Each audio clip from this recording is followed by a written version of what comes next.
இயேசு உங்களை நேசிக்கிறார். பிரியமானவர்களை, இந்த நாளில் ஆண்டவர் நம்மளோடு பேசும்படி வேதத்திலிருந்து ஒரு வசனத்தை கூட வாசித்து ஆண்டவர் நம்மளோடு இடைபடுகிற காரியத்தை பார்ப்போம். அது 1 கொரிந்தியர் புஸ்தகம் 10வது அதிகாரம் 12-13 வசனம் இப்படியாக சொல்லுகிறது. இப்படி இருக்க தன்னை நிற்கிறவன் என்று எண்ணுகிறவன் விழாதபடிக்கு எச்சரிக்கையாய் இருக்க கடவன்.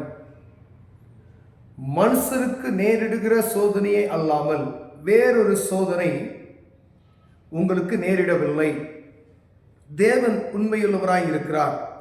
உங்கள் திராணிக்கு மேலாக நீங்கள் சோதிக்கப்படுகிறதுக்கு அவர் இடம் கொடாமல் சோதனையை தாங்கத்தக்கதாக சோதனையோடு கூட அதற்கு தப்பித்துக் கொள்ளும்படியான போக்கையும் உண்டாக்குவார். பிரியமானவர்களே, தன்னை நிற்கிறவன் தன்னை நிற்கிறவன் என்று எண்ணுகிறவன் விழாதபடிக்கு எச்சரிக்கையா இருக்க வேண்டும் என்று முதல் வசனம் சொல்லுகிறது. அதற்கு பின்பதாக சொல்லப்படுகிற வசனங்கள் மனுஷனுக்கு நேரிடுகிற சோதனை இல்லாமல் வேறொரு சோதனை ஒரு மனிதனுக்கு அவனால் தாங்கக்கூடிய அளவிற்கு ஆண்டவர் சோதனை அனுபவிப்பார். அதனோடு கூடிய தப்புவிப்பதற்கும் அதற்கு போக்கையும் உண்டாக்குவார் என்று வேதம் தெளிவாக சொல்லுகிறது. பிரியமானவர், அப்படின்னா ஒருவேளை சாதாரண ஒரு கிறிஸ்தவர்களாக இருந்தால் இதை புரிந்து கொள்ள முடியாது. நல்ல ஆண்டவருடைய பக்தி, தெய்வ பக்தி இருக்கும் பொழுது நீங்க தேவ சமூகத்தில் போய் நீங்க நல்லா ஜெபம் செய்து வேதம் வாசித்து ஆண்டவர் சமூகத்தில் நீங்க அமர்ந்து காத்திருக்கிறவர்களாக இருப்பீர்களானால் ஆண்டவர் உங்களுக்கு வரக்கூடிய சோதனைகளை தாங்குவதற்கும் அதிலிருந்து தப்பித்து அதனுடைய போக்கையும் உங்களுக்கு காண்பித்தருள்வார். பிரியமா, அதுக்கான வாசலை ஒரு பெரிய ஆபத்து வருகிறது போல உங்களுக்கு தோன்றும்.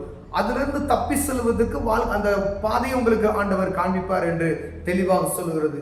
ஆனா எல்லாருக்கும் அல்ல.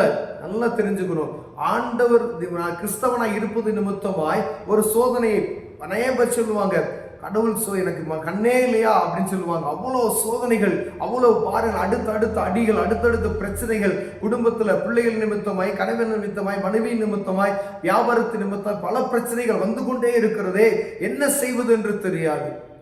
ஆனால் அவர்கள் எல்லாவற்றையும் அவர்கள் சரிச்ச எங்கெங்கெல்லாம் போகணுமோ எல்லாம் செய்வாங்க. ஆனால் வானத்தையும் பூமியும் படைத்த சர்வ வல்லமையுள்ள தேவன் நமக்கு உண்டு என்பதை மாத்திரம் மறந்துடுவாங்க. ஒரு பண தேவை, நெருக்கமான தேவை, முதல்ல அவரை நோக்கி பார்க்கிறத விட்டுட்டு எல்லார்ட்டையும் கேட்பாங்க. கடைசியா தான் இங்க வருவாங்க.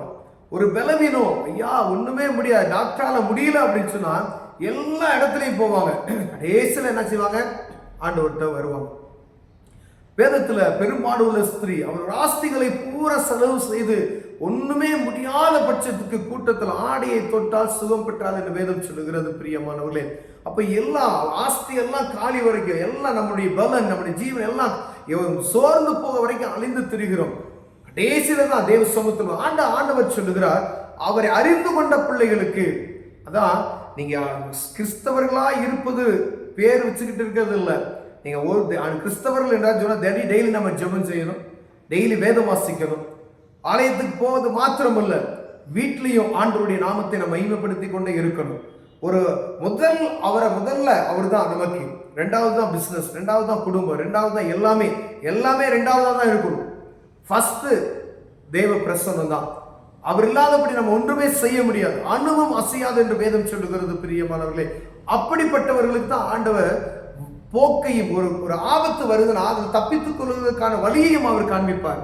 ஒருவேளை நான் கிறிஸ்தவன் என்று சொல்லிட்டு வேதம் வாசிக்க மாட்டேன், ஜெபம் செய்ய மாட்டேன், கடவுள் பக்தி கிடையாது, நான் எப்படி வேணாலும் வாழ்க்கையில வாழ்வேன், ஆனா எனக்கு ஆண்டவர் அற்புதம் செய்யணும் அப்படின்னு சொன்னா அதுல ஒரு பிரோஜனம் இல்லை. ஆண்டவர் அற்புதம் செய்யவே மாட்டான். ஏன்னா நீங்க நம்ம ஊழியக்காரங்கிட்ட போய் ஜெபம் பண்ணலாம், நீங்க என்ன வேணாலும் அங்க போலாம் இங்க போலாம், அற்புதத்தை பார்க்கவே முடியாது. அற்புதம் போல சில காரியங்கள் தோன்றும், ஆனால் அற்புதம் கிடையாது.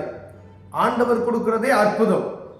அவர் கொடுக்கிற ஆசீர்வாதமே ஐஸ்வர்யத்தை தரும், அது வேதனையை கூட்டாது என்று வேதம் சொல்லுகிறது. பிரியமானவர்களே, இந்த இடத்துல சொல்லப்பட்ட இந்த காரியம், உங்க திராணிக்கு மேலாக நீங்க சோதிக்கப்பட மாட்டீர்கள் என்று சொல்லிட்டார் ஆண்டவர். அப்ப நம்ம திராணிக்கு மேலாக சோதிக்கப்படும் பொழுது, ஒருவேளை நம்ம ஆவிக்குரிய வாழ்க்கையிலோ நம்ம தெய்வ பயமற்ற சூழ்நிலை இருப்போம். அதாவது ஒரு பழமொழி சொல்லுவாங்க பார்த்தீங்களா, வெண்ணெயை கையில வச்சுட்டு நெய்க்கு அலைவோம் அப்படின்னு சொல்லுவாங்க. ஒருவேளை நெய் வேணும் அப்படின்னா இந்த பட்டரை நம்ம உருக்கணும் அப்படின்னு சொன்னோம்னா என்ன ஆயிரும்? நெய்யா மாறிடும். அப்படிதான் நம்மளும், நம்முடைய வாழ்க்கை, அநேக கிறிஸ்தவருடைய வாழ்க்கை அப்படிதான். ஆண்டவர் நம்மளோடு இருக்கிறார் ஐயா. அவர் நடத்தி வந்த அற்புதங்கள், அதிசயங்கள் பயங்கரமானவைகள், சிந்திச்சு பார்க்கவே முடியாது. இந்த இஸ்ரவேல் ஜனங்கள் ஆண்டவர் வழி நடத்தி வந்தார். எகிப்திலிருந்து வெளியே கொண்டு வரதுக்கே பயங்கரமான அற்புதங்கள். வெளியே வந்ததுமே முறுமுறுக்கிறான். அழைச்சிட்டு வந்த தெய்வத்தை மறந்துடுறான். அவர் செய்த அற்புதங்களை மறந்துட்டான். அவரால் செய்யக்கூடாது ஒன்றும் இல்லை. அதை நம்ம முதல் தெரிஞ்சுக்கணும். எப்ப பார்த்தாலும் என்னை கடவுள் சோதிக்கிறார், என்னை சோதிக்கிறார், ஒரு இல்லையா?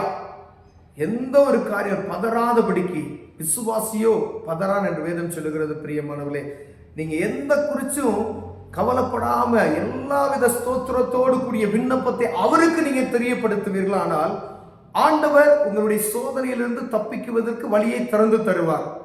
உங்க பலத்தால நீங்க முயற்சி பண்ணிக்கிட்டே இருந்தீங்க அப்படின்னு சொன்னா உங்க பலன் இருக்க வரை ஓடும். ஒரு உதாரணமா ஒரு காரியம் சொல்லுவாங்க. பாத்தீங்கன்னா, நீச்சல் தெரிஞ்சவங்க, நீச்சல் தெரியாத ஒருத்தன் குளத்துல விழுந்துட்டான் அப்படின்னு சொன்னா அவனை உடனே போய் காப்பாற்ற மாட்டான்.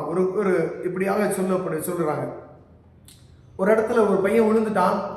அவன் தண்ணிக்குள்ள முங்கி உள்ள போயிட்டு கடைசி அந்த கை தூக்கும் பொழுது அது வரைக்கும் எல்லாம் சுத்தி நின்று வேடிக்கை பார்க்கறாங்க. இப்ப கூட்டத்துல இருந்து கடைசி நிமிடத்துல உள்ள குதிச்சு அந்த பையனை தூக்கிட்டு விட்டாங்க. இப்ப எல்லாம் சுத்தி இருக்கிறவங்க எல்லாம் சத்தம் போடுறாங்க. ஏன் அப்படின்னு சொன்னா, ஐயா அப்படி இல்லை, இவன் பலன் இருக்க வரைக்கும் என்ன செய்வான்? என்னையும் சேர்த்து இழுத்துருவான். அவன்கிட்ட உடம்புல பலன் எப்ப இல்லையோ அப்ப போய் நான் என்னுடைய இழுவைக்கு அவன் வருவான் அப்படின்னு சொல்லி அவர் சொன்னார். அதே போலதான் நம்ம சுயபலத்தை நம்பி என்னுடைய திறமை இருக்கு, எனக்கு படிப்பு இருக்கு, எனக்கு பொருளாதாரம், எனக்கு ஞானம் இருக்கு அப்படின்னு சொல்லி நம்ம சில காரியங்களை நம்ம போய் ஈடுபடுவோமானால் ஆண்டவர் நம்ம என்ன செய்ய மாட்டாரு? அதை தொடவே மாட்டார். நம்மகிட்ட பலன் இல்லை, என்னால முடியாத ஆண்டவரை அவர்கிட்ட போய் நம்ம நிற்கும் பொழுதுதான் அவருடைய ஆசீர்வாதத்தை, அவர் செய்ய வேண்டிய காரியத்தை நேர்த்தியாய் நமக்கு செய்து கொடுப்பார். பிரியமானவர்களே, அப்படியானால் ஆண்டவருடைய சமூகத்துல முதல்ல எந்த ஒரு காரியத்தையும் போய் நம்ம ஜெபிப்பதற்கு கற்றுக்கொள்ளணும். இரண்டாவது, கிறிஸ்தவர்கள் என்று பேரா பெற்றிருப்பது நிமித்தமாய் ஆசீர்வாதத்தை பெற்றுக்கொள்ள முடியாது. நீங்க டெய்லி பிரேயர் பண்ணணும், இந்த வேதத்தை டெய்லி வாசிக்கணும், டெய்லி அனுதினமும் காலையில மாலை இந்த வேதத்தை வாசிக்கணும். இஸ்ரவேல் ஜனங்களுக்கு ஆண்டவர் போதித்து பாருங்க, நீங்க நியாயப்பிரமாண புஸ்தகத்தை வாசி, ராஜாக்கள் வருவாங்க, வாசின்னு சொல்றாரு. இந்த புத்தகத்தை நீங்கள் வாசித்தார் மாத்திரமே, இந்த பரிசுத்த வேதாகமத்தை அனுதினம் வாசித்து தகப்பனோடு நீங்க பேசினா மாத்திரமே இந்த கிறிஸ்தவ வாழ்க்கையின் அடையாளமா மாறும். அப்பொழுது உங்களுக்கு தப்பி செல்ல வழி தெரியும். சாணிக்கு மேலாக நீங்க சோதிக்கப்பட மாட்டீர்கள். நான் பேர் கிறிஸ்தவனா இருப்பது நிமித்தமாய், நான் கிறிஸ்தவன் என்று சொல்லுவது நிமித்தமாய் ஆண்டவருடைய ஆசீர்வாதத்தை ஒரு நாள் பெற்றுக்கொள்ள முடியாது. ஆண்டவர் ஆசீர்வாதத்தை பெற்றுக்கொள்ளணும் நீங்க சொன்னீங்கன்னா, என்னால கஷ்டம் இருக்கு, பாரம் இருக்கு, எனக்கு கடவுள் என்னை அளவுக்கு மீறி என்னை சோதிக்கிறார் அப்படி நீங்க தெரிஞ்சுக்கிட்டீங்கன்னா, யாராக இருந்தாலும் சரி தேவ சமூகத்துக்கு போங்க. முதல்ல ஆண்டவருக்கு கொடுக்க வேண்டிய கனத்தை கொடுங்க. தேவ சமூகத்துல வேதம் வாசிங்க, ஜெபம் பண்ணுங்க. அப்பொழுது ஆண்டவர் என்ன செய்வார்? தப்பிக்கொள்வதற்கு வாசலை திறந்து கொடுப்பார். நீங்க தானிக்கு மேலாக சோதிக்கப்படாதபடிக்கு அப்படியே சோதனைகள் வந்தாலும் அதற்கான போக்கை அவங்களுக்கு வழியை ஆயத்தப்படுத்தி கொடுப்பார். பிரியமானவர்களே, கண்களை மூடுவோம், ஜெபம் செய்வோம். அன்பின் தகப்பனே, அன்றைய தானிக்கு மேலாக சோதிக்கப்பட மாட்டீர்கள். அப்படி தானிக்கு மேல சோதிச்சாலும் அது தப்பி செல்வதற்கு வாசலை திறந்து கொடுப்பீங்கன்னு சொல்லியிருக்கீங்கப்பா. நாங்க உண்மையே பற்றி கொள்கிற, உண்மையே எப்பொழுது நோக்குகிற மனிதர்களாய் மாற உதவி செய்யுங்கய்யா. வித்தியாசத்தை நாங்கள் உணரணும் ஆண்டவரே. பிறருக்கும் எங்களுக்குள்ள வித்தியாசத்தை காண்பிக்கணும் ஐயா. கிருபை பாராட்டுங்க. இயேசுவின் நாமத்தில் பிதாவே, ஆமென்.